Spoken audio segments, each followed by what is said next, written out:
Welcome to Sports Now. I'm your host, Kirsten Peters. And I'm Eric Beideman. This was an eventful week in fall sports. On Saturday, Wilkes football battled back and forth against Albright College, ultimately coming out on top in the final seconds of the game with a touchdown by senior wide receiver Jeff Stieber to give the Colonels the 47-43 victory. With this win, the Colonels ended a 17-year homecoming drought, indicating the level of improvement the program is having under new head coach John Drock's leadership.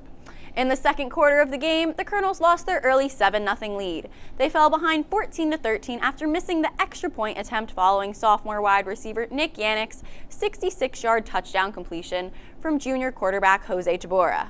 With 3:39 left in the third quarter, Wilkes made their way to the end zone when fullback Joe Lachinsky caught his first career touchdown. Rather than going for the extra point, the Colonels tried to get back the extra point that was unsuccessful earlier in the game. However, Wilkes' two-point conversion attempt was unsuccessful as well, leaving them behind 21-19. A 56-yard interception return by freshman defensive back Shane Montague, a 28-yard touchdown completion by junior wide receiver Derek Nelson, and an 18-yard touchdown completion by Stieber put Wilkes 3 points behind Albright 43-40 with seconds to go. With 11 seconds left, Stieber and Tabora connected again in the end zone for a 14-yard touchdown reception to bring the Colonels to victory 47-43. Tabora threw for 368 yards and a school record 6 touchdowns. Football will face FDU Florham on Saturday in MAC play. As for women's soccer, Wilkes notched 2 victories this week, a 1-0 shutout against Keene and a 2-1 MAC Freedom Conference win against DeSales. Just 2 minutes and 21 seconds into the game, junior forward Allison Pete found the back of the net with an assist from freshman Kyla Lopez. This goal was Pete's second of the season and proved to be enough to earn goalie Sam Sessery her second consecutive shutout. Against DeSales, senior forward Nicolette Towlin put the Colonels on the board with 18 minutes remaining in the first half. However, 6 minutes and 47 seconds into the second half, the Bulldogs tied up the score at 1. At the 77-minute and 11-second mark, junior defender Jessica Egan took a free kick from freshman midfielder Emily Beidelsbach from 20 yards out to head home for the eventual game-winning goal.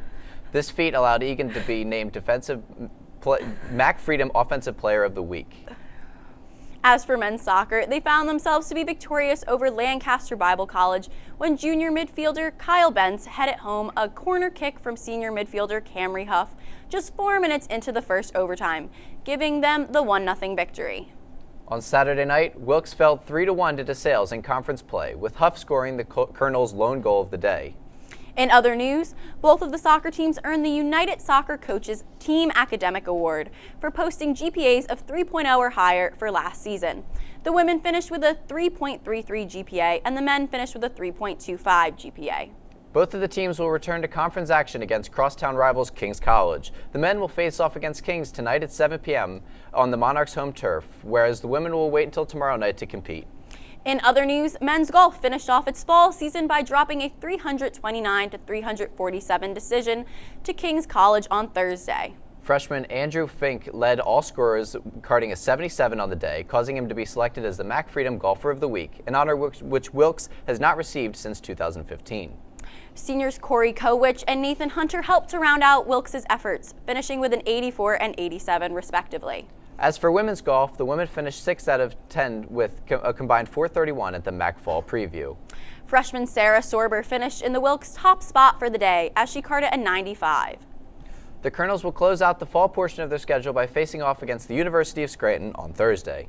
In other news, women's volleyball lost their conference matchup against Eastern, but went on to win their 4 other non-conference matchups for the week. Junior right side hitter Jamie Minkovich continued to be electric on the court, earning the Division III Women's Volleyball Offensive Player of the Month, awarded for September by the Eastern Conference Athletic Conference. Minkovich has been standing out this season as she has earned 2 MAC Freedom Player of the Week honors, tied Wendy O'Connor's single match record of 29 kills, and was named the Beacon's Female Athlete of the Week in the past month. In the NCAA statistical categories, Minkovich sophomore Christy Nagic and junior Sierra Smith are ranked among the top 50, demonstrating how the Colonels' 16-8 season is going so far. Wilkes is set to take on Kings at home tomorrow night at 7 p.m. in conference play. In field hockey news, the Colonels did not have their best showing as they went 0-3 on the week, falling to Elizabethtown, FDU Florham, and Arcadia.